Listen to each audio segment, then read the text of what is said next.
Dr. Saab, you touched my life and you restored me by the care that I received many years ago. That's intense satisfaction because you have forgotten, but he has not. Banking is for social good. Politics is for social good. The funda behind all businesses is social good. And you need people to run that enterprise, so they come in as workers and do that. So I think if we recognize that the benefit to the organization or its shareholders, stakeholders, is actually a byproduct of workers living in a happy environment, then I think the results will be that we begin this long 5 hour, 6 hour board meeting with an element of humor and lighten the whole environment, which is highly charged because we are bringing in financial approvals and controversies and debates and conflicts and all that. But just to lighten it, and every 2 hours we would just get up, take a break, go outside and do some hand holding and come back. Today's boardrooms are extremely highly charged. It doesn't have to be. It's not the end of the world. Whether you are there or not, the world will go on. So why are we charging and each other so much that we are human beings, we will make mistakes. But if we don't perform this month, we will perform next month. If not this year, we will perform 3Fs: fun, food, and fellowship.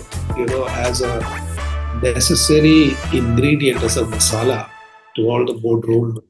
Valid point. So, what I have learned is, you can hire the best as far as qualifications are concerned. They will join with great hopes. You put all your money on that person. But if he finds the environment not conducive to work, if he finds your leadership style not conducive to his work, he will underperform. Okay. The reverse is also true. You may have taken a very ordinary person who did not fit into your metrics. Okay. Not a gold medalist, he comes from an ordinary university and all that. But you put him in a conducive environment of encouragement, of positivity, of hand holding with good leadership. He will keep stepping up and he will one day deliver better than you had expected. Don't do wishful thinking, but create the habitat of productivity. The heart has its own rhythm, look after it. At the rate of 70 per minute, your heart beats 3.6 million times in a year. No spare part change, no annual maintenance contract. It faithfully runs your life. In return, look after it. To every CEO, okay, as an advice, Yes. Okay, let me. Okay, irrespective of where the CEOs come from, I would say relax. Your company, your institution will go on without you. Your life will not. Which means it's important to do self-care because your life is important to you and your family, not as much to your organization. The organization will go on. Shall I put a caution note when we will edit that? Okay, this is not for the poet to watch this podcast for this liner. Because the moment you say it is not pink, it is not red, it is brown. So the all poetry will vanish. And when you say it is not good looking, then all romance will go away.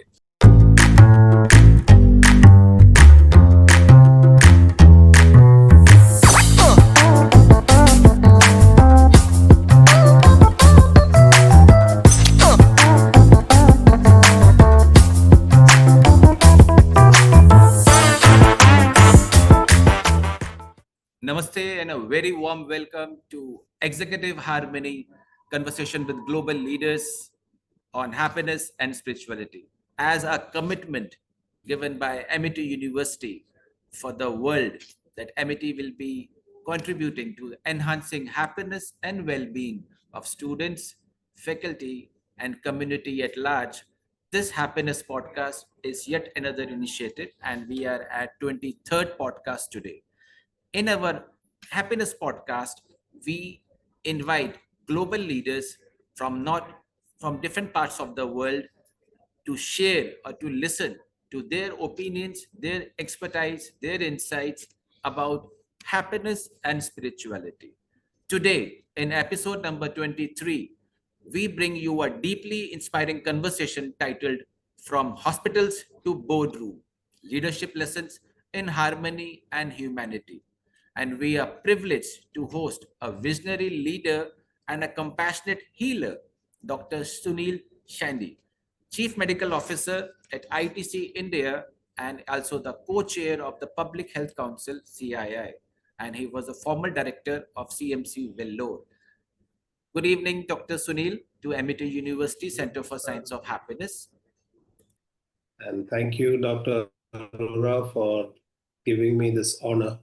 Sunil is the former director of Christian Medical College, CMC Vellore, and currently is the Chief Medical Officer at ITC India.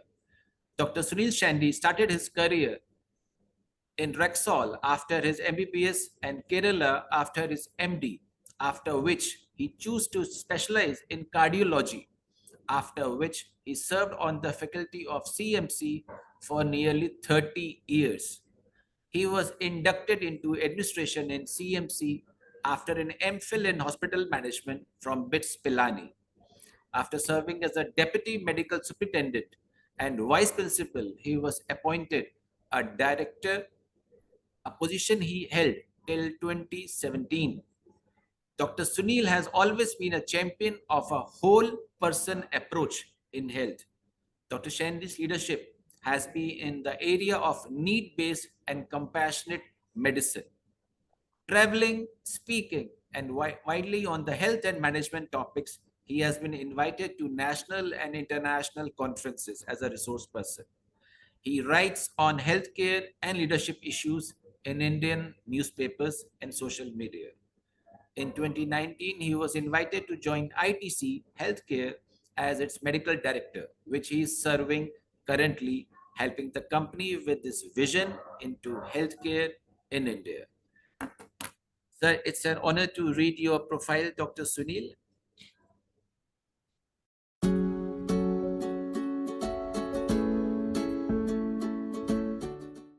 Thank you. My pleasure to be here on this podcast, and thank you very much for this honor. I'm looking forward to it because this is the first time we are dealing with a very soft but very significant topic like happiness. So I look forward to your questions. Sir, first of all, I also want to welcome you on this Happiness podcast on behalf of our Honorable Founder President, Dr. Ashok K. Chauhan, whose dream is to make Amity a global force for peace, harmony, and happiness. I also want to welcome you on behalf of our Honorable Chancellor, Dr. Atul Chauhan, sir, who has given the mission of student success and happiness. And the Center of Happiness is being directed by Honorable Vice Chancellor, Professor Dr. Balvinder Shukla, whose guidance has nurtured Amity's holistic vision for well-being and global impact. So on behalf of all of them, we welcome you. Thank you. Thank you. Let's take up the first question. What does happiness means to you? Okay. So thank you for that question. I must say that I'm not an expert on happiness. Like every human being, there are times when you feel out of sorts, dejected. But since the question is in general about happiness, let me share with you what I have learned over all these years as to what happiness means to me. All of us have got a purpose in life which we discover not in the initial years, but it tends to evolve as you live your life. It takes us through different places, different directions. And I have the advantage of looking at the happiness question from a retrospective view. So I think there are, I would say, 3 or 4 things which means happiness to me. One is to recognize your purpose in life and to see it being fulfilled through the ups and downs of your journey. That's why I said that it is in hindsight that you can actually define happiness properly. Second thing, which also I've learned looking at myself and various others, it's very important to have this word called contentment, which is not the same as happiness. You have to be content with what life gives you. It may not be the best, it may not be as good as the other person, but to have a perspective that, yes, I'm happy with what God has given me. It may not be the best, but I'm happy with myself, with my career, with my family, with my children. That sense of contentment, even if it is suboptimal, leads you to that state of happiness. The third thing I have learned, and I strongly believe in it, is that for most of us, we may not even realize it. Happiness comes from knowing that you can love and that you are loved by the people in your organization, by the people in your department, by your family, by the people who you interact with on a daily basis. If there is that sense that, I'm able to love them, regard them, respect them, and in return they feel that they are comfortable with me, that gives a lot of joy that you are in a good company. And the fourth, and this probably comes from the domain that I belong to, healthcare, is to know that you are empowered to help people in need. So knowing that you are able to help someone without expecting anything in return is one great source of happiness for me. It's not a quid pro quo, it is not in lieu of, but just that empowerment to help someone. It may be a patient, it may be a disadvantaged person, it may be a colleague, it may be a person in distress, but that sense of being helpful, a good Samaritan, gives a lot of happiness to me as a person. Sir, in India, doctors are considered next to God, or sometimes it is equal to God and more than even God, because God is invisible, but the person who is the helping hand, as you said, as the fourth point that you can empower, it's like a role of a divine person. Yeah, And you yourself been into cardiology, and means the heart. So we always say a different perspective. If the physical heart stops, the person dies yeah, physically. But if true, somebody's love stops, he dies emotionally or mentally. true, true, very true. So you are handling with this noble, you can say, the core of the human being at all levels, at physical level also, I'm sure. Uh, Yeah. okay. Sir, next question if we move on. Since you have been like you have joined CMC, you were training there, and now you have joined the boardroom. So since that role from, you can say, hospitals, wearing the robe, wearing the gloves of a surgeon and all the thing, from that level to the boardroom level, have you seen some changes happening in your happiness perspectives? Has it evolved, or how do you see that? Good question. So, again, I will emphasize that, you have to look back. When you look prospectively, things may not fit in quite well. As a young person, you're always ambitious, in a hurry to achieve and things like that. So, but when you look back, after a certain age, you find that certain things have fallen in place. So when I look back at my journey, it has evolved from being just an ordinary medical student to a doctor, a clinician, a generalist, and then, as you read out, choosing cardiology. All this was not kind of predestined or planned very meticulously, but it happened that, the strokes of life put you into these areas. And then from that pure clinician for a good number of years, for more than 2 decades, you dabbled into administration of administering your department when you became the head of the department. And from there, you got identified into some small leadership role. And that small leadership role evolved into a larger leadership role. And from an institution, as a CEO of an institution, you got noticed by some other organization, then you moved up. So it's a steady climb up. It has been slow. It has been, in a way, seamless. And I think each kind of dovetailing into another as far as I'm concerned. I don't think I could have predicted this prospectively if you asked me in 1986 when I passed my MBBS that is this the way you will go? I guess nobody can. But in all this, I feel I have received more than I have given. Okay. And therefore, there are three sentiments that come to mind for this question. One is gratitude to God, and that God involves an entire ecosystem of caregivers. God at the top, your parents, your teachers, your mentors, your seniors who have shaped you, helped you with your formation. And the gratitude is for this climbing graph of a career that has taken you from being a clinician to an administrator to a leader to a boardroom. Okay. And as I said in your first question, this feeling of power that you have as a director or as a leader, immense power. What do you do with it? I feel the role of a leader, so that they are happy and you are happy, is to empower them. It's not having power over people, but it's giving power to people. That's the leader's role. So whether it's patients or people or colleagues or institutions or even the boardroom, the real purpose of the boardroom. Yes, there are managers and smart people who will run the nitty-gritty, but as leaders, it is to see how much good we are doing, how we are empowering the society in general. The third is personal growth. I was a shy individual. My parents had to push me onto the stage to perform when I was a little kid.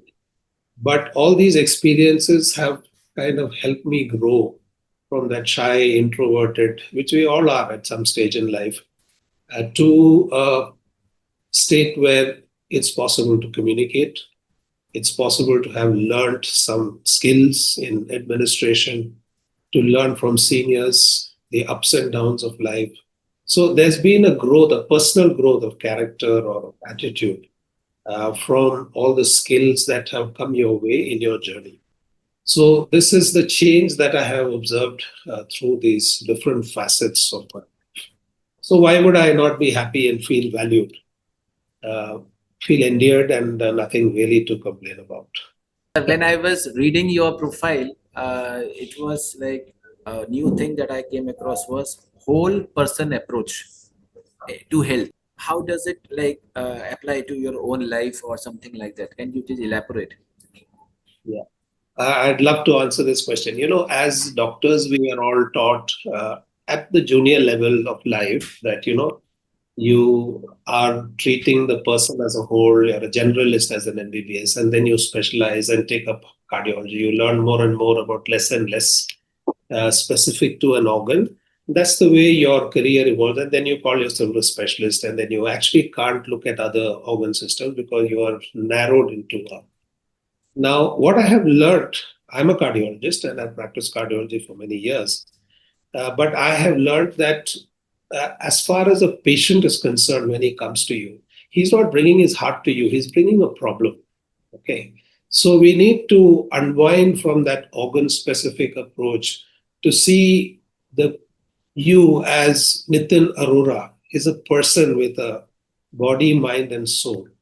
You know, behind that chest pain, you may also have other difficulties with family, with finances, with your career. Who asks you that?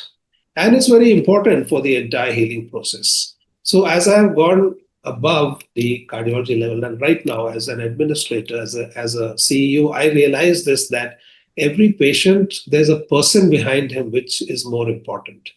So, if I do the world's best treatment at huge costs and leave him to sell his property and to sell mortgage his house and threaten his child into from his career, what use is it? So there is a holistic approach that physicians and leaders have to have, that I got to look at you as a person. A person is more than the sum of the body parts, essentially. Okay. And it's all interlinked. The heart is connected to the vessels connected to the brain, all this is connected to the kidney. So God has made us as a whole person. And we don't exist if we are just looking at now, if you translate this principle into my life, I dabbled in administration for a little while. It was not very exciting. It was a little difficult because my love was for my, heart related work. But then I began to understand that there is something else to making it complete. The reason why I did an MPhil in hospital administration was that when I became head of the department, I found myself at a loss when I had to manage man, material, money, and the mission. People were coming because you were the head, you had to solve their problems. So it was much bigger than the small training that you had received. And life also is like that. So, and as you travel and look at people and systems as a whole, you develop skills. You know the importance of listening, communicating, leading, directing, guiding, reprimanding, whatever it may be. Okay. So this has enabled me to have some soft skills like speaking, public speaking, writing a little bit, you know, uh, So you listening write to. poems, you write books, poems, Well, well, blogs. I haven't written a book as yet. I've written blogs and some articles in the newspapers and LinkedIn. I write quite frequently on issues related to health and leadership, and so on and so forth. So that's been a very fulfilling aspect of that whole person's approach. If a shoe keeper or shoemaker, when he meets somebody, he sees is the person's shoes okay or not. When a hairstylist meets somebody, he first check is the hairstyle okay or no. So as a cardiologist, when you see somebody, how do you check his heart okay or no, sir? Well, that is easy because you're trained to do that. Of course, before you get to his heart, he has to come and sit down, and we have to know his name, and he has to tell you the story. So actually, it's the whole person coming to you, and from there you filter out. And he says, "I've got chest pain," and then I take my stethoscope and put it right on his heart, and then I diagnose. Well, that's what he has come for. But before all that, there is a handshake, I believe, that has to extend from the doctor to the patient. There's a eye contact you have to make. You make him feel valued as a person. And then, of course, you come to the specific organ that he is complaining about. So that's what I've learned, and that's what I do. I spend time talking to them, understanding the family and what their children are doing. That makes them comfortable with you and helps to build that trust that he's not just here to auscultate and use a stethoscope and treat you like that, but take things forward as a human being. Sir, I read somewhere about you, and then you had mentioned something 888 formula. Yeah. So I Yeah. was just curious, how come a doctor having like into medicines now he's into a philosophical, or you can say a bird's eye view kind of a perspective? What is Okay. that? I'm curious. I'm all ears. 888 formula. Well, there is actually no philosophy there. There is no philosophy at all. Okay, so it's actually not philosophy. It's that was another podcast on where they were talking about work-life balance and how the young people who are working are extremely stressed and so on and so forth. So in that podcast, I had mentioned that the day has got 24 hours for some reason. It's not 20 hours or it's not 26 hours or 30 hours. It is a number which somehow is divisible by three. And traditionally, working a working shift is 8 hours. Why? Why not 10 hours? So it was determined some time ago based on some logic which we don't know, but it was perfect. So you have 8 hours of work, and that leaves you with 16 hours, which should be divided as far as I know. And we know from medical science that the ideal duration of sleep is 8 hours. Of course, in children, it's more, in elderly, it's more. But if you average that, it's 8 hours. So that's 8 hours of sleep. And the rest is 8 hours of what I call living. Okay. So if you divide this into 888, you can achieve work life balance, I believe. Today's problem in today's fast paced world is that we have forgotten that life is actually meant for living. It is not meant for working. Working is meant so that you can live your life. You don't live your life for the purpose of work. Work is a reason to live. And rest provides you the energy and the prerequisites so that you can work well. I hope I'm making myself clear. So it then fits in Absolutely. well into 8 hours of you. It starts with sleep. You rest for 8 hours, and then you are ready to work because you recharged your batteries, you regain your lost energies, and then you work for 8 hours. Okay, you earned optimally, and then you have 8 hours to yourself for you to live. What does that living mean? It means being with family, attending to your personal choices, going after your personal interests, which is about the quality of life. So that's the eight hours. And as a physician, I can tell you that your body needs, on an average, 7 to 8 hours of sleep as an adult to get yourself maximized for the next day. So it's a beautiful cycle that you do this and life goes on for X number of years that God has determined for you. In today's lifestyle, this maxim has been either sidelined or not understood or trivialized or ignored.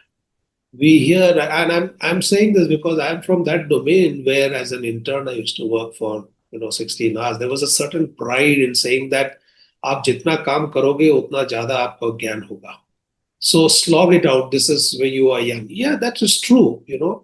But I'm not talking generally about this world today where IT professionals are working 16 hours.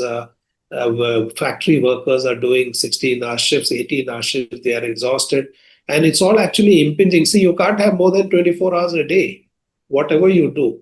So when one triangle of work extends beyond that time, it actually intrudes into your sleep time and your lifetime. And this is why there are problems in the family. Children are neglected, there is marital conflict because you're not able to have that work life balance. So it's very important, whichever domain we belong to, whether we are in education or research or business, whatever. It's important to honor that 8 hours, 8 hours, 8 hours, so that we can be maximally productive without burning out very prematurely or having dementia. The ravages of sleep deficit that we are accumulating today as young people, we will realize only 10, 15 years from now when our brain cells will burn out and we will have early dementia, relational problems, conflicts, inattention at work, and in children, attention deficit disorders. Because even when you lie down to sleep, you have the smartphone with you and you are browsing till wee hours of the morning, and then you sleep for 2 hours and you're totally exhausted when you should be actually completely refreshed. So that's the thumb rule that I referred to. And I've made it very simple. I hope that was clear. There was a big debate which was going on recently in the media. How many hours you should work per week? So somebody said 40, somebody said 60, even somebody has gone to 90 hours. And then one wonderful CEO founder, he said, when somebody said 90 hours, he said, if you work for 90 hours, I'm sure your family will either collapse, your wife or husband will run away from you. This is one. And then one stable comment came from Elon Musk also, because he was known for these kind of working hours. He used to sleep on the shop floors for weeks and months in his own office. He said, based on my experience, I have found I was cutting down my sleep to 2 hours or sometimes 1 hour, but then I found it was not worth it. So then I balanced it out to at least 6 hours. So he said, okay, 6 hours is ideal for me. He said so, and I'm sure everybody have their own optimum number of hours for sleeping. Yeah.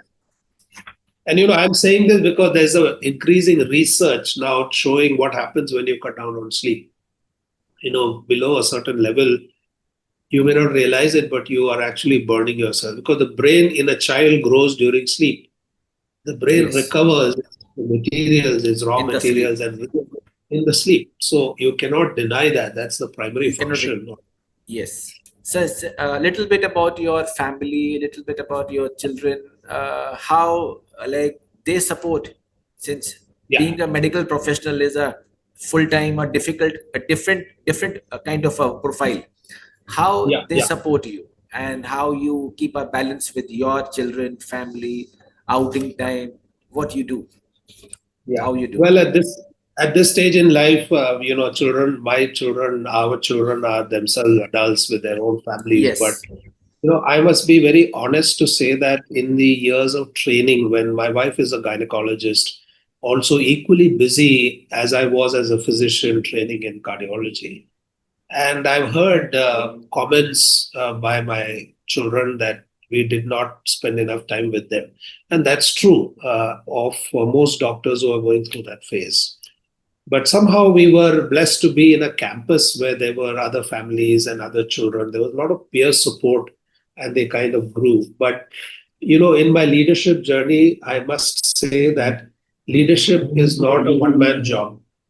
Your family has to co journey with you.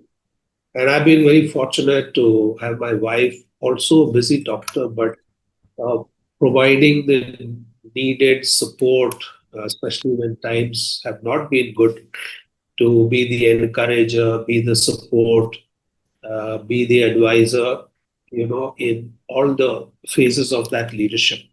And your children, they may not be so proactive, but that silent support and their pride that you can see in them when they refer to, my father, my mother in a position of leadership. So silent support for them, of course.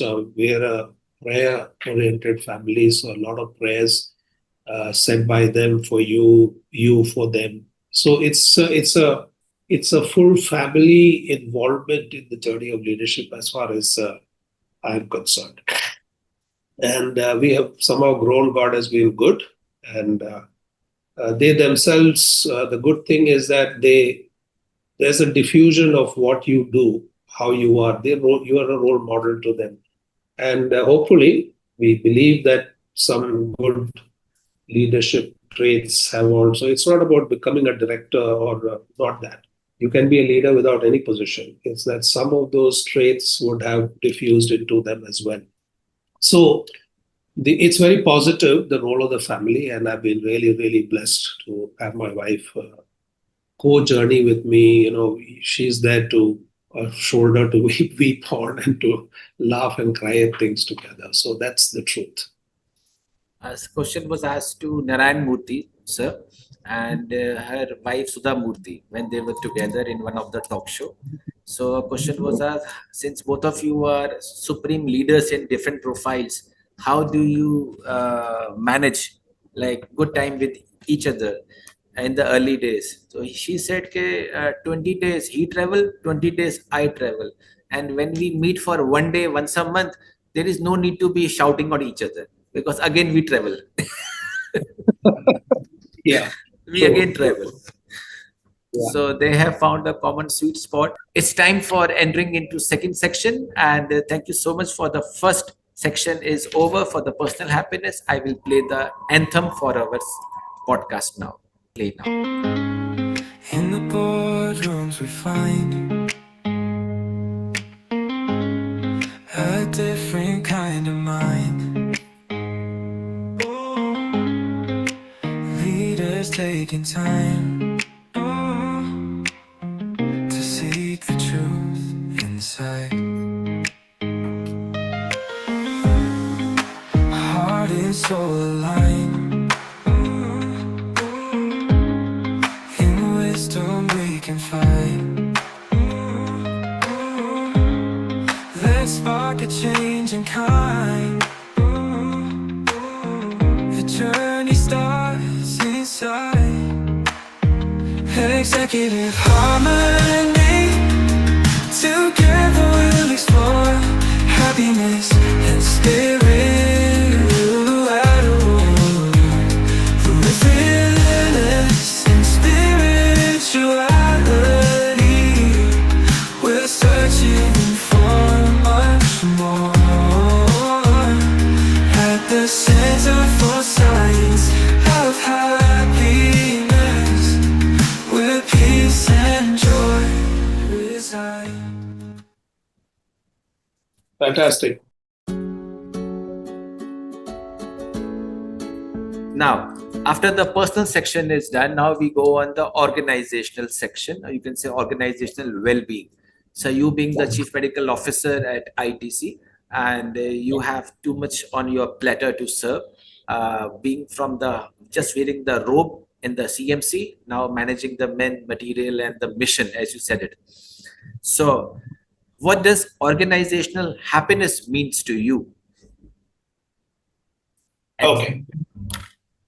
Yeah, so let me talk more about answer this from the lens of my previous organization, because that's Right. where I was at the top position. Right now, I am not. I mean, I'm top of my domain, but let me put that in that perspective. Okay. So Okay.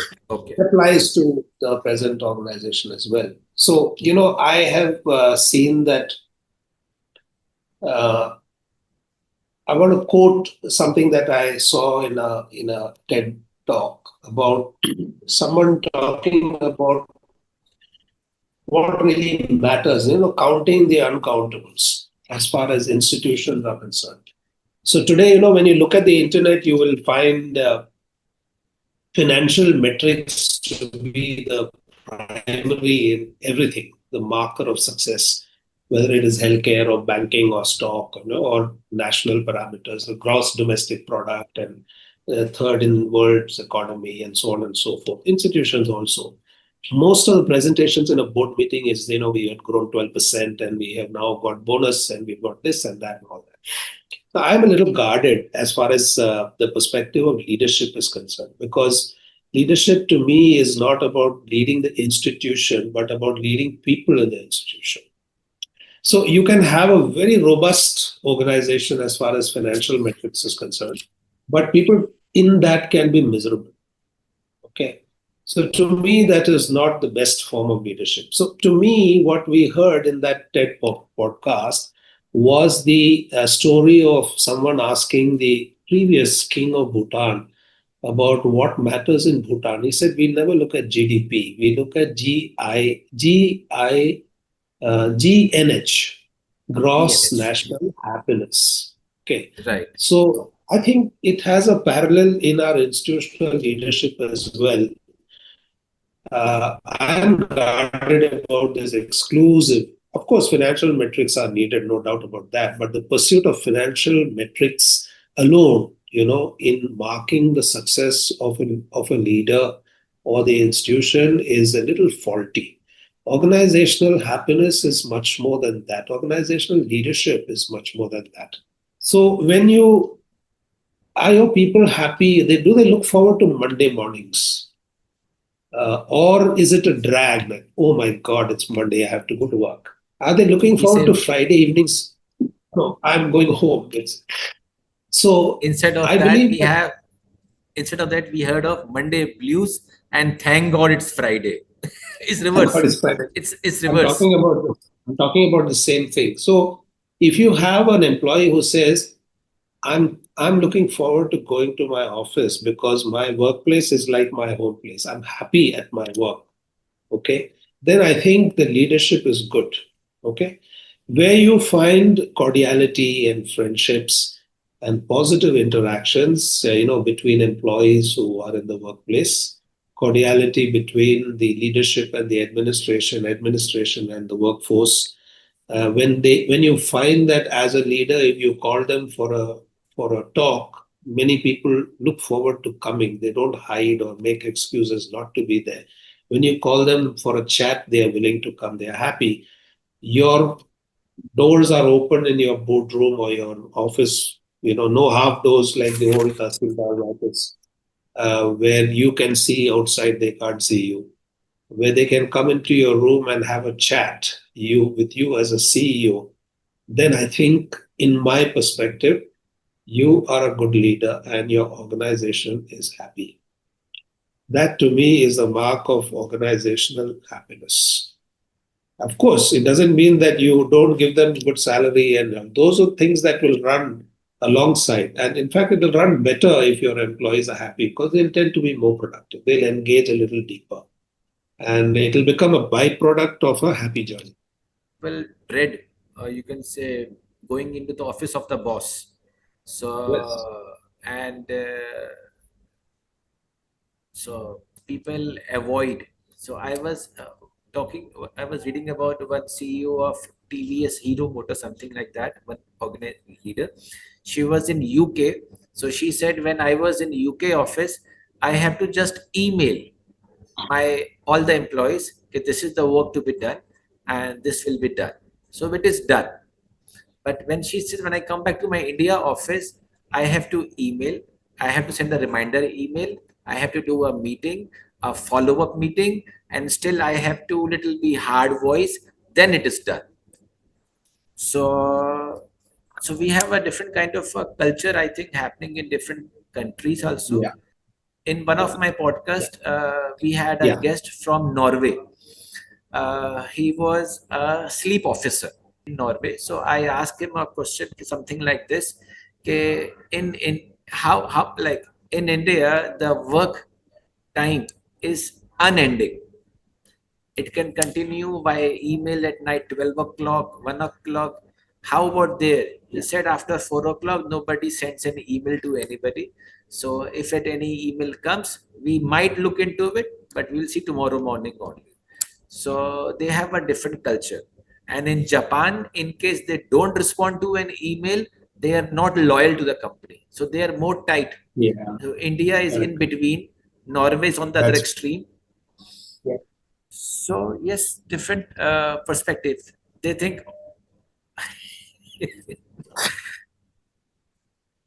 Sir, has it ever happened you have seen employees just breaking apart? Have you seen heard in organizational pressures, and they just give up? They said, I'm done. And they don't shout. They just say, okay, I'm done. Yeah. I think in very hierarchically oriented institutions, where there's no access to the leader. And today you find this in national leadership as well, that they don't have the courage to go and appraise the problem. They just put their hands up and say, that's it, I'm done, I'm leaving. So you can look at it by segmental attrition at different levels. Are your senior people leaving more than normal? Are your middle level people leaving more than normal? Are your junior people? And accordingly, that will indicate, it's a good meter to say how much you are able to lead them, how much of overwork you are inducing on them, some kind of unhappiness which is not addressed. Okay, so therefore, like the Bhutan king said when he was asked, okay, how do you give this happiness? He said, we never give happiness. We create what he called the habitats of happiness. And people automatically become happy. We don't give money. You have to create the habitat, the environment where. So the workplace is a habitat where, the leadership has to make sure that the culture of the workplace is conducive to friendship, cordiality, camaraderie, whatever it might be, so that they look forward to the Monday mornings to come to work. One of I'm in Amity right now, so almost last 10 years I'm here, but I have been traveling in different countries and teaching different universities also. So I remember still one person, as a faculty, we normally punch in different campuses for punching times. So it is a norm in all universities. So I still remember one of the 6 o'clock time, something 5:30 time, I was punching many years back. So I was just going in a normal, happy, goodbye, how are you, and all that. So one person gave me a free advice. He said, Nitin, at 5:30 p.m., you should not be showing a smiling face around. I said, why? He said, if you show a smiley face around, people will think you are not doing anything. You have to show a droopy face. You have to show a heavy walk. You have to show that. Yeah. Yeah, true. That's true. Okay. So how can organizations, since at a personal level, we can manage our little family affair, but then once you are in a boardrooms, so you have to manage the work-life harmony of the organizational employees. Yeah. So how do you what you do something that you can ensure as what doesn't happen to you, it shouldn't happen to anybody in the organization employees. So how do you embed, or what you embed for work-life balance for your employees? So, it all starts with the leadership because it's a pyramid, leaders right on top. So, it is important for the organizational leadership to understand that all work is meant to make your life happy. That's why people work. It's a source of livelihood. Nobody works for work's sake. Okay. Therefore, work is a means and not an end in itself. So once you have embraced that philosophy that there is a life that is outside the organization, and this is a certain period of the life that they are spending to create livelihood and do social good as well, then I think the work-life balance will automatically come in through the method by which the leader doles it down. So I believe that every business, not necessarily healthcare or education, even the coal mine that started in Birmingham many, many years ago was intended for social good. Okay. Banking is for social good. Politics is for social good. The funda behind all businesses is social good. And you need people to run that enterprise, so they come in as workers and do that. So I think if we recognize that the benefit to the organization or its shareholders, stakeholders, is actually a byproduct of workers living in a happy environment, then I think the results will be quite. So I believe that organizations must embrace this principle that behind every worker, every employee, there is a family. There's a spouse, there are elder parents, there are children. Okay. Some of them may be single, but who are dependent on this employee. So you can't grab entire time. You have to allow that person to live his life for the people he's earning his bread for. You see, so once you have that, then you will redefine um, the entire approach that yes, we recognize that you have a life to live. You cannot be forced to work for 18 hours, and I don't care whether you have your food or whether you have your sleep. So therefore, I think in today's 2025, where we have so much of knowledge about mental issues, psychological issues, ethics, and values, it's a paradox. It's ironical that we are ignoring this whole thing of work-life balance. It is time to redefine growth with metrics that measure happiness. Okay. And I mentioned about the king of Bhutan who said this many years ago. We don't have to hammer employees to produce a compulsory 10% growth every year. Growth will happen.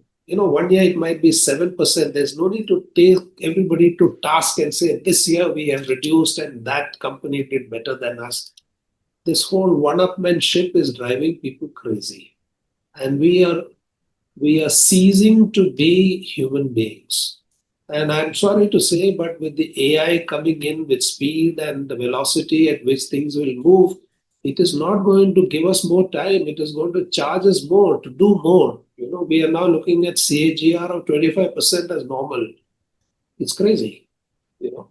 So therefore, to bring in organizational happiness and to embed work-life harmony as a culture is to, in some way, follow the Richard Branson principle. Okay. And What is did he that? say? He said that take care of your employees and they will take care of your business. Nice. You see, a happy employee is a productive employee, is a satisfied employee, is a loyal employee. They will work. You don't have to take care of the business. Okay. So I think there's a lot of truth in that. And this must be embraced by our corporate leadership, our political leadership, medical leadership, to not to make people slaves like in the old prehistoric days of how Pharaoh would whip his slave into building the one wonder of the world, the pyramid of Egypt. Okay, things have changed, and we need to regard and respect human life. You reminded me when you said na, 10% everything pressure. So you reminded me of a corporate joke. Uh, One time, yeah, like the person who manages hen breeding, chicken farms and all. So the man went with a gun, and he went in each of the chicken ken, and he said, "By tomorrow morning, I need 2 eggs, else I'm going to shoot you." So he went to eat chicken, and he said, "I want 2 eggs tomorrow morning." So next morning he came. Almost everybody gave 2 eggs. The one chicken gave 1 egg. So he said, "I told you, na, tomorrow I need 2 eggs." He said, "My boss, I tried too hard. I'm a male chicken. I can get only one. I manage only one." Okay. So there are some pressures. We don't know how they are, in what situation they are, and still they are performing. They're coming and Yeah. showing the faces up, and still they are Correct. managing. So that is the eye of a leader. So do you have any boardroom, you can say, nuances or boardroom jokes that you discuss in very short words, and people understand the joke and they laugh and a good time and they move on? Do you Yeah, have some well, kind when of? I was, yeah, no, I don't remember the jokes offhand, but I Or had any situation? Yes. I had two practices that I did when I was director at CFC. That, of course, by the norms of the institution, we always bookend all our official activities with prayer and a song at the end. That's part of the organizational culture. But in addition, we had a reading, from a devotional book. And I would always start with two things. One is a personal anecdote of the week, which may be happy or sad, which I think my associate colleagues must know that this is what I experienced. And I would try and crack a joke as well, so that we begin this long 5 hour, 6 hour board meeting with an element of humor and lighten the whole environment, which is highly charged because we are bringing in financial approvals and controversies and debates and conflicts and all that. But just to lighten it, and every 2 hours we would just get up, take a break, go outside and do some hand holding and come back. Today's boardrooms are extremely highly charged. It doesn't have to be. It's not the end of the world. Whether you are there or not, the world will go on. So why are we charging and each other so much that because we are human beings, we will make mistakes. But if we don't perform this month, we will perform next month. If not this year, we will perform next year. Next day. So yeah. So I think it's very important to keep lightheartedness and joviality and the fun, 3 Fs: fun, food, and fellowship, as a necessary ingredient, as a masala to all the boardroom. Elon Musk has, I love this man, so I sometimes bring his perspective and then I try to ask something similar to the guest. So Elon Musk has one problem. He says, "I have a problem of wishful thinking." He has a problem. He said, "I thought this man will do the job, but then they ditch me in between, and then the problem happens." So in the medical world, when as a patient family member, or even sometimes as a patient, we go to a hospital, sometimes we also hear these stories. Okay, the doctor has resigned just day before yesterday, or somebody has just left in between, who was taking care for the patient for the surgery, he just left. So when this happens, like, how do you connect with the family of the patient, or how do you like build the again the trust which was bonded very sensitively with the patient and the doctor? So does it matter or does it not matter? Yeah, it matters. Every patient encounter is the beginning of a relationship, as far as I'm concerned. It may not last 20 years, but, at least for a short period of time. So my own approach to, seeing a patient is to, first of all, understand where he comes from, what is his background, what type of social background he comes from, which culture he comes from. And, what his problem is, I will find out. But how much is it that he can afford comfortably? Okay. Okay. And be willing to adapt to that. So, it is not that this is the American stent and this is the best for you, and this is the American tablet, this is the best for you. So I don't care, I don't want to know how you, but if you want the best treatment, you'll have to pay this much. Now, everybody wants the best treatment. Even the poorest man of the street will say, if you say the best treatment will cost 4 lakhs, he will do whatever he can if it's a son or a spouse as the patient. You see, but I'm not doing the right thing by saying that, because I know that we can manage with something less. Do you need the costliest antibiotic? No. So I would always approach the patient's problem for his background. Simple, to make it very simple. Right. So that is with the connection with the patient. So now, Patient, yes. So what Elon Musk was saying, wishful thinking for hiring the employees, because they live in between.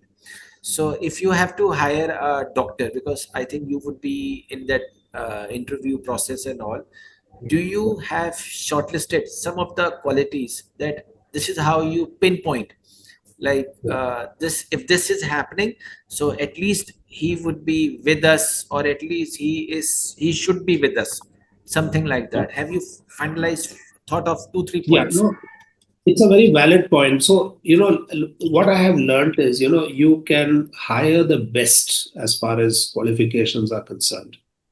They will join with great hopes. You put all your money on that person. But if he finds the environment not conducive to work, if he finds your leadership style not conducive to his work, he will underperform. Okay. The reverse is also true. You may have taken a very ordinary person who did not fit into your metrics. Okay. Not a gold medalist, he comes from an ordinary university and all that. But you put him in a conducive environment of encouragement, of positivity, of hand holding with good leadership. He will keep stepping up, and he will one day deliver better than you had expected. Don't do wishful thinking, but create the habitat of productivity. The same habitat of I'm a strong, productivity. So you can be anyone. See, we are all born with a reasonable amount of intellect and common sense. It is the environment and the thing that takes us either in a negative direction or positive direction. So if you have an Albert Einstein like person and don't give him the right kind of environment, he will not perform. You take an ordinary Mr. Ram and put him in a environment that is cohesive, collaborative, encouraging. He will.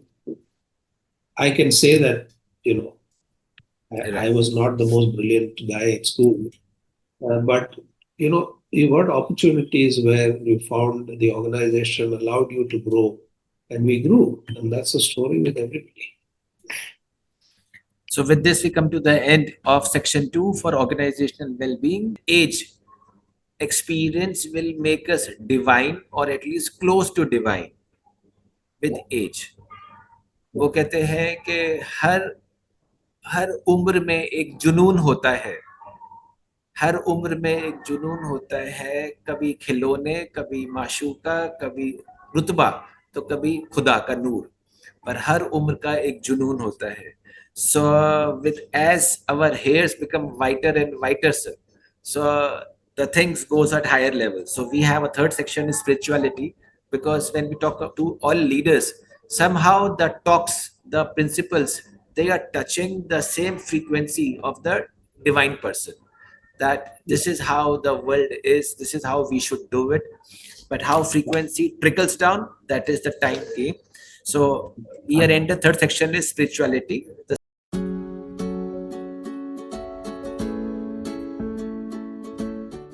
silent strength of a leader. So what is spirituality for you?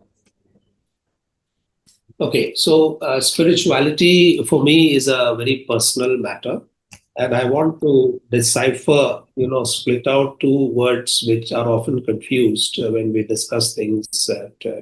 There is one, religiosity, okay, and there is spirituality. Religiosity to me is ritualistic, and it's ostentatious. It's about showing, going to the church or temple or mosque or whatever, following certain practices, keeping rhythms, and so on and so forth. It's got very little to do with spirituality. Spirituality is the consciousness of a force higher than you, your God. Right. It's about seeking and feeling God's presence in everything you do so that you stay humble. I'm not God.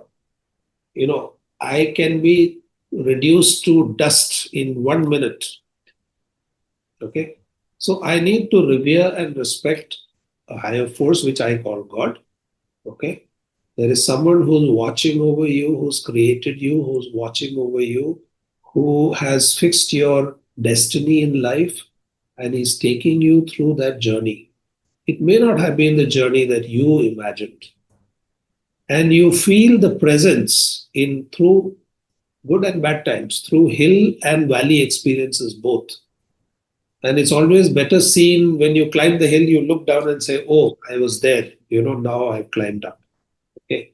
So for me, it's about seeking and feeling God's presence in everything and thanking God. As I mentioned, gratitude that we have received. In the Bible, which is my book of faith, there is a verse which says, freely you have received, freely give. So whatever we have received is free. I have not paid God anything for that. Okay. So therefore, it is incumbent on me to do likewise to the best of my ability. Okay. So religion is more organization, pilgrimage and the ostentation of faith, whereas spirituality is intensely personal. Okay. It is in your quiet time that you connect with your God. And the acknowledgement of that all-encompassing power that sustains your life, sustains your mission, sustains your destiny. So since you are into this profession of medical, so have you seen some moments where your faith in spirituality, you can say your faith, your spirituality, that has become a source of healing for the patients or even for yourself? Have you come across some moments like that? Yeah, we have. Let me quote an incident which happened during the demonetization. Where suddenly, people come to the hospital with wads of notes in their gamchas and their jholas to pay the advance, and it's a huge amount. All right, and suddenly these notes are devalued. All right, some have to have surgery tomorrow, some have to pay, some are not paid, some have withdrawn them. You can imagine. So the next day, you found that there were long queues in front of ATM counters, which were shut, banks which were shut. And there were people who were not willing to move out of these queues. Old people, from other states with no language, who were waiting there, some fainting because they've not had food and water. Okay. And the hospital operations are frozen because the accounts, they don't know what to do, whether to admit patients because they've not been able to pay the advance. And what do you do? So I wouldn't say we as a group decided that, our faith talks about the Good Samaritan, which is basically a story of going beyond the call of duty and walking the extra mile. Okay. We are bound to follow that principle. So what we did, we took a decision, administrative decision, that for till this problem is sorted out, we will not ask for advance of those who are coming for cancer surgeries and urgent surgeries, so that they are not denied of life and health. Will they pay later? We have to trust that they will pay, and most of them paid. We also provided food and drink, food and water to those people who were in the queues, free of cost, because it comes from our faith base that we help people in need, and that was an unusual, unprecedented crisis that we saw. So our faith came into an applicational dimension. Okay. So Every time you operate, when a surgeon puts the knife onto your tummy, he will operate, do whatever is necessary, and he will stitch it up. With what confidence is he cutting? He has no control on the healing process. So if it was not for this God-given capacity of the human body, then it will mesh up. And all you are doing So is to wonderful. bring edges together. It's God's power or nature's power, if you want to call it, that if you bring these edges closest together, by forces beyond your control and beyond your understanding, it will heal up. If he does not have that divine assurance that if I stitch it up, it will heal, no surgeon will dare to use the knife. So it's a 50-50 partnership between the doctor's skill and I the think faith. so. There are a lot of So, things that we take for granted, but so we are wonderfully only. put, sir.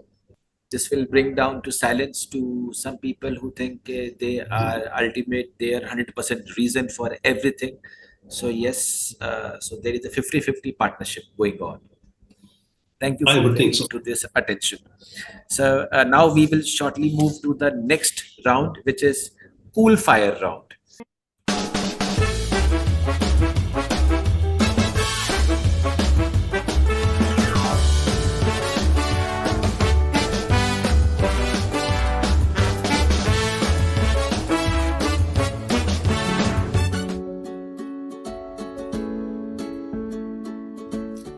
So this is a wiggle, or you can say the sound of the quick fire, or you can say rapid fire or cool fire round will start. So I will be asking you quirky questions, sir. Quirky means Okay. which is quirky questions. Like, so it would be a one-liner statement, and then you will be giving me a as precise answer, not going in descriptions, but as precise as possible. Sure. Okay. Sure. So the first answer you can fire back also. So if I fire from here, you can fire back from there as long as possible.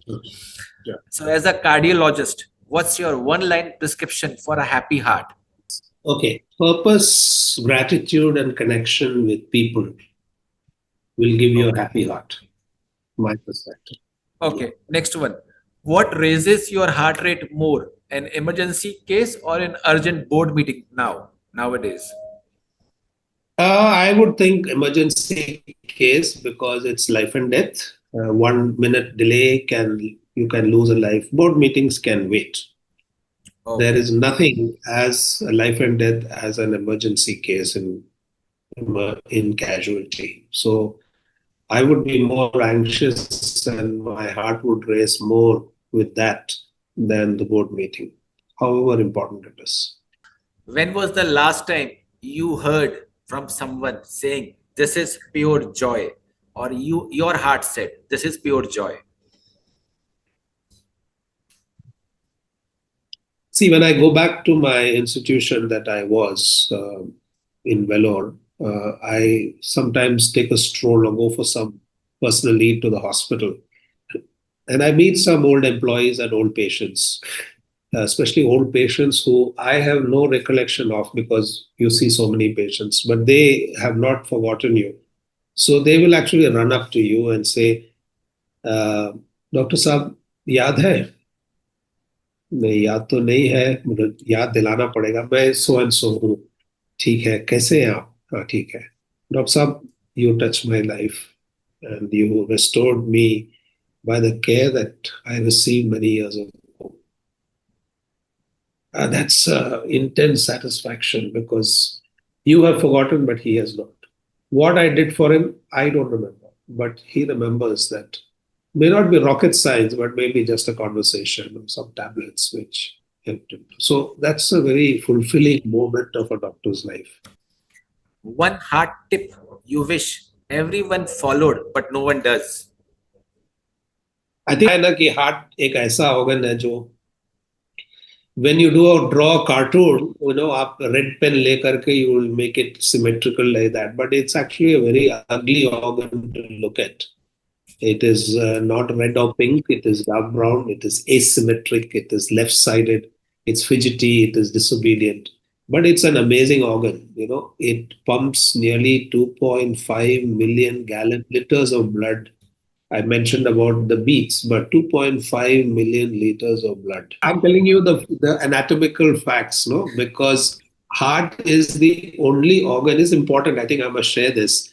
You take English literature, Urdu literature, ghazal, songs, poems, even our common language. We use the word heart, whether it's in Urdu or Hindi or English. Heart broken. You never say brain broken, or my heart is sinking, or it is coming from the bottom of my heart. You never say it's from the bottom of my tonsil. So there is a metaphorical connection of this amazing organ.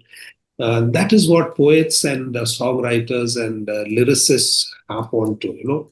It represents soft humanness. No other organ of the body does that. Even the brain, which is the master center of all our intellect, gets second placed when it comes to the fine, subtle, sublime aspects of our life. What's your secret happiness prescription? Laughter, music, or a power nap? I would say it's laughter. Okay.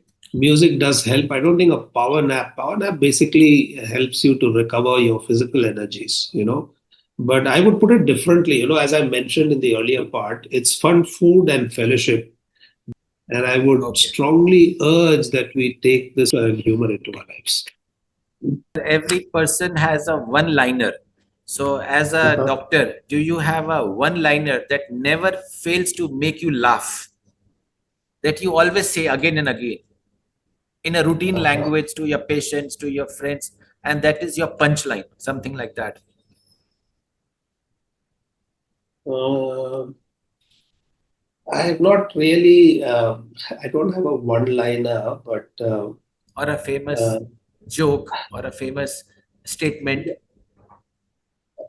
Yeah, well, I can think of a joke which is actually not really a joke, but it is something that came out of my own experience. When I was a junior doctor, I was asked to take blood from his vein. He was sitting there, a very well-respected, dignified gentleman who speaks English.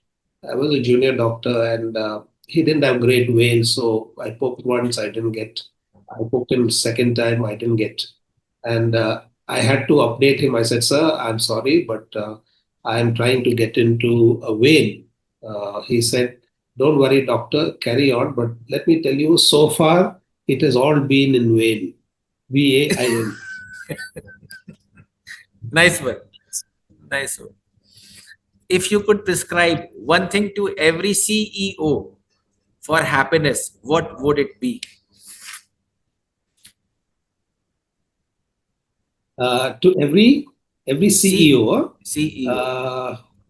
Okay, as an advisor. Yes. Okay, let me.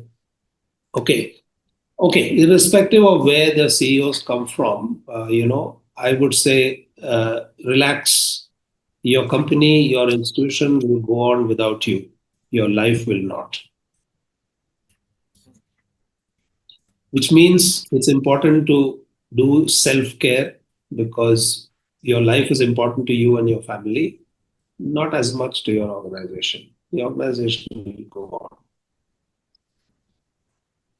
So with this, we come close to this section of cool fire. Thank you for taking all the fires, the cool fires from here, and how softly, suavely you have answered. Thank you for that. A big applause for you. And now we enter into a section which is like each podcast we have a guest, and we have a culture in our podcast. Okay, we ask our guest to leave a question for the next guest of honor. So before you, we have the guest of honor was Dr. Gayane Gabrilian. She was the Deputy Minister of Environment from Armenia. So I will be playing her video, which she has left for you, and I will request your answer on that. Okay. Dr. Gayane Gabrilian, I hope you can see the screen. Yeah, And she was, yes, and her question is this. It could be any question. I will ask very simple question. Did you do a kind thing today? Or Okay. what kind thing did you do today? Well, let today be yesterday. Today I came straight to the office. I can't think of anything. But yesterday I was driving from my home to a place, and I stopped my car, applied brake to stop my car to allow a very elderly, stooping lady to cross the road. We could make out that she was struggling to find traffic-free space to cross.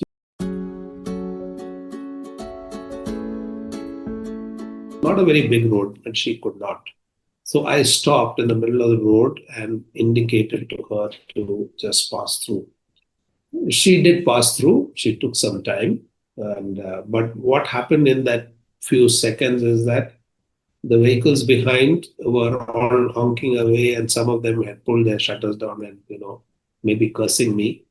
But it did allow the lady to go through. So uh, I think it was something that I felt good about because she would have stood there. It was not a zebra crossing, by the way, where she was entitled to go through. It was an ordinary part of the road.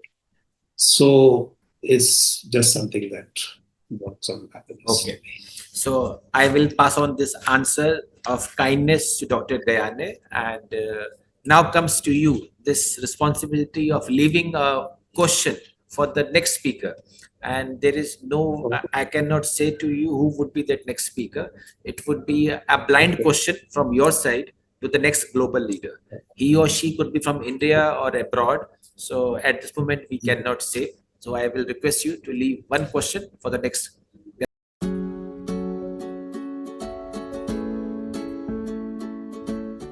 When are we going to reach a stage where we can all live at peace with one another without having to go nuclear or to believe in more and more funding to arms and ammunition?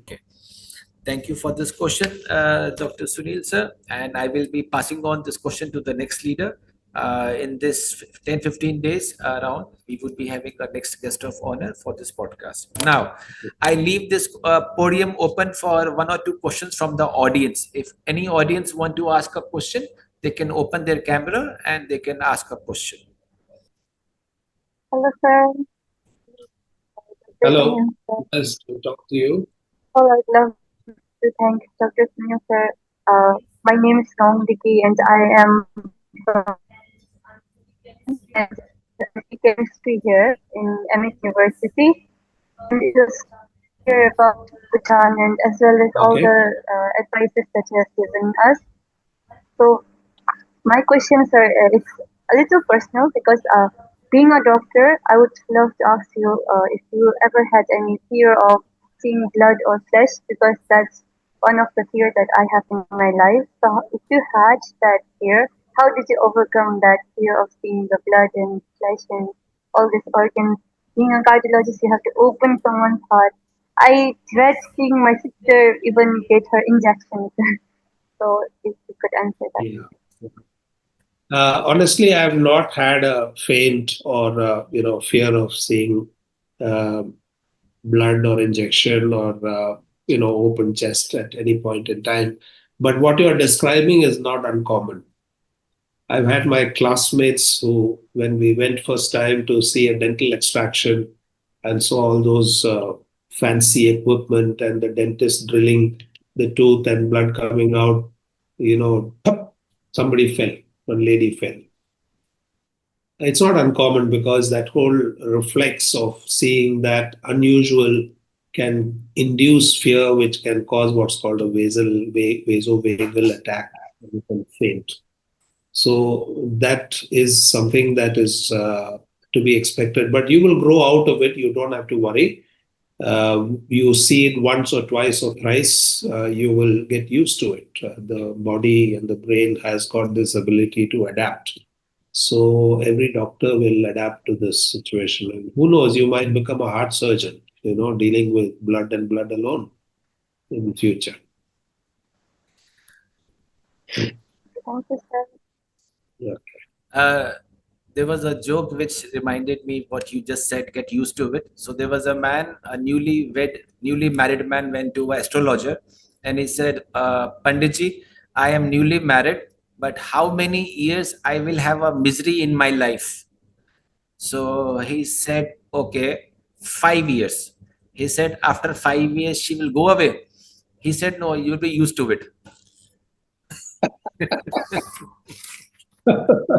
So Yeah. I think you just said the pain of seeing the blood at somebody. So one has to get Yeah. used to it if it happens more frequently. Thank you so much for taking the audience question. Now, since if you would have been at physical campus of Amity University, we would be honored to give you a memento in a physical format.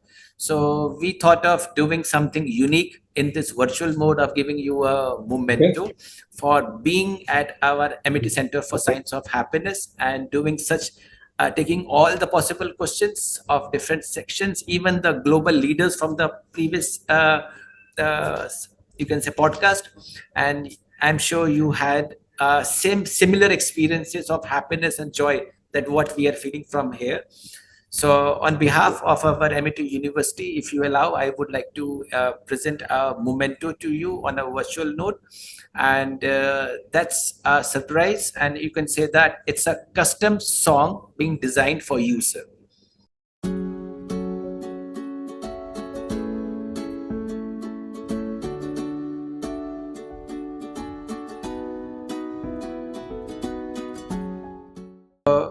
Here you go.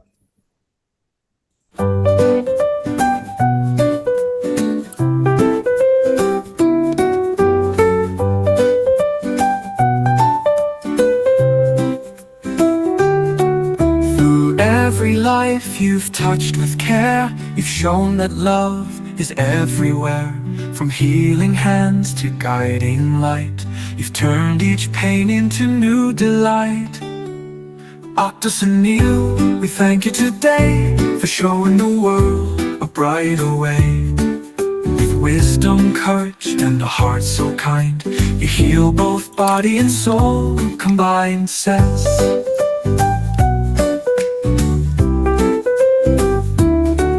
In every smile, your spirit stays, teaching hope in gentle ways. From hospitals to hearts you've known, seeds of joy and peace you've sown. And Dr. Sunil, we thank you today. Your vision lights our human way. Through harmony and love you stand, a healer's heart, a guiding hand in light.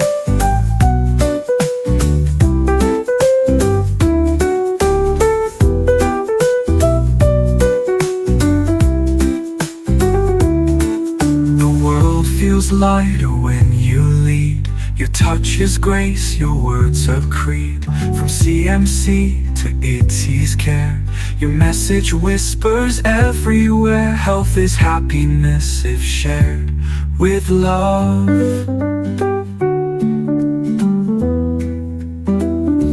And Dr. Sunil, we sing for you, a soul so pure, a heart so true.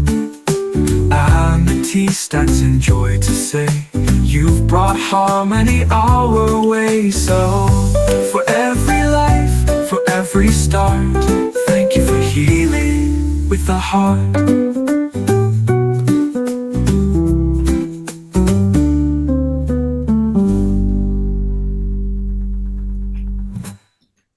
That's for you, For sir. every life, for every Wow. start, I've never heard you for healing. amazing.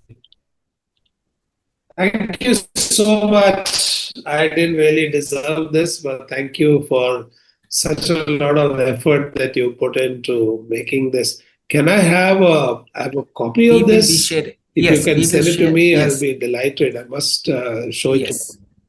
So today I will be Thank you. sending you Very the nice. Please memento tell the of musician this. that We will share with yes. you, and Thank you so much. I'm so each word had a meaning from your life that we have to carve it out and then present it to you, so that it makes Yeah. a personal touch to you and it means to you, sir. So with this, we Thank you request from my for you side, to give the Dr. close. Arora. I must thank you for this. It was in preparing for this unusual happiness topic. I did a retrospection of my own life, which I would not have done if this podcast was not there. And it put things in place. It shows you what could have been done better. And so, thank you for this great honor and this unique, creative idea of spreading happiness. And I hope this program will grow from strength to strength with other speakers also coming in. So, congratulations. Please thank the music team for their Thank you, Dr. Sunil. effort to make this amazing. I would Thank have you, Dr. cried if I were not on the. So much for taking this memento on behalf of Amity University, and we will request you to give a closing message to the lovely future audience. So the closing message would be this: we are living in a world which during the COVID time was abbreviated as VUCA, which stands for volatility, uncertainty, complexity, and ambiguity. We need to find ways to tackle this problem, find ways to do the opposite, to declutter, simplify, and live our lives in moderation to be happy, is my belief. Along the journey, if we can help people, then it will bring us an extra dose of happiness. I would leave this quote from a preacher, Christian preacher called John Wesley, who said this, and I think there's a lot of mantra in this. Do all the good you can, by all the means you can, at all times you can, to all the people you can, as long as you ever can, and you will be happy. And that's very true, because we are in this world to live for one another, not for ourselves. And this whole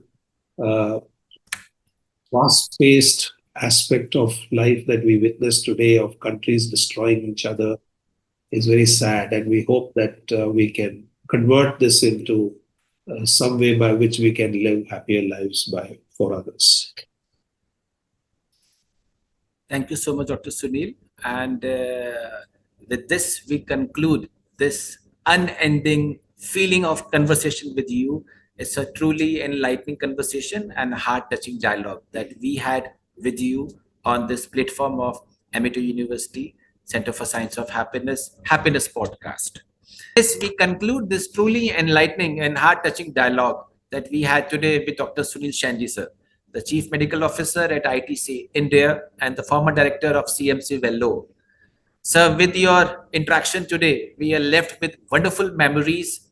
The compassion is the ultimate therapy that you have given, and the insights that you have given of being an authentic leader about managing systems. You also mentioned about the treating from the body, mind, soul systems, not just as a body. So your insights on integrating ethical practices, even a professional excellence, have given a roadmap for this achieving executive harmony in all spheres of life.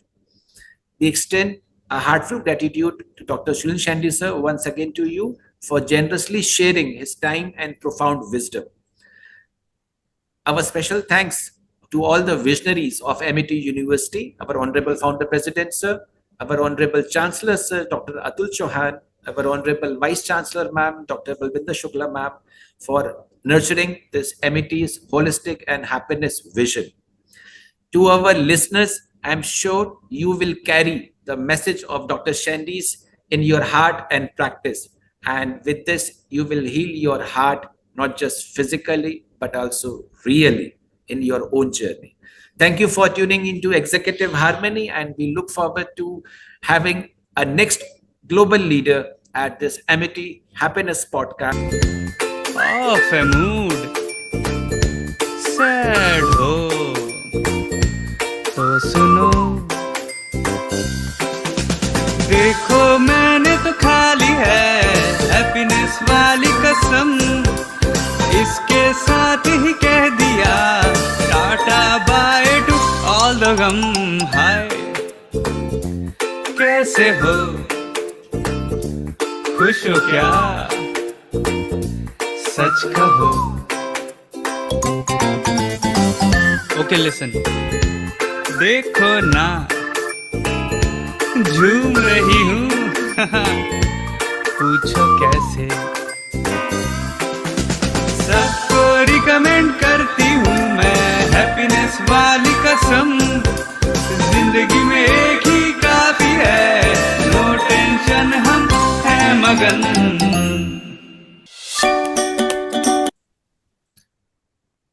Thank you so much. And with this, we sign off from here. And thank you, Dr. Sunil sir, once again for being our guest of honor. Thank you so much. Thank you. Thank you. Absolutely. My honor. Thank you, everybody, for listening. Thank you, Dr. Thank you. Arora. Thank you.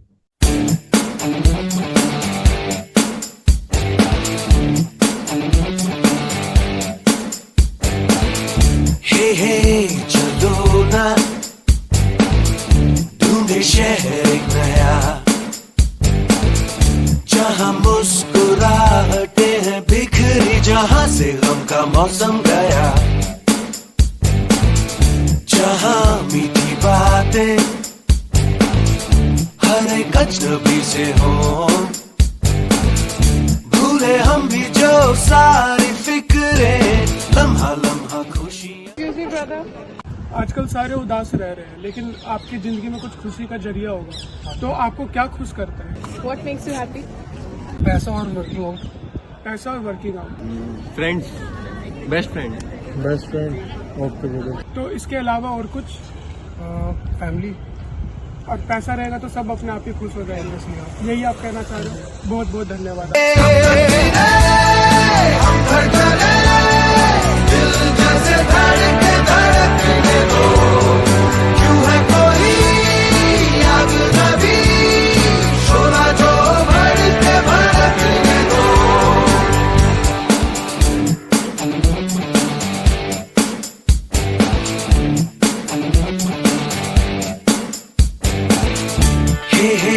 चलो ना गाए नए नए गीत खेल ऐसा क्यों ना कोई खेल जिसमें सब ही की हो जीत इन दिनों भूलो तारे कोई भी देखता नहीं देखे उनको दीवाने हो के कोई कितना भी हमको टोके खुली हवा हो खुला समा जागे हुए हो सब अरमा बेबे बेबे बेबे हम धड़कने दिल जैसे धड़कते धड़कने दो क्यों है कोई आग नबी शोला जो भड़कते भड़कने दो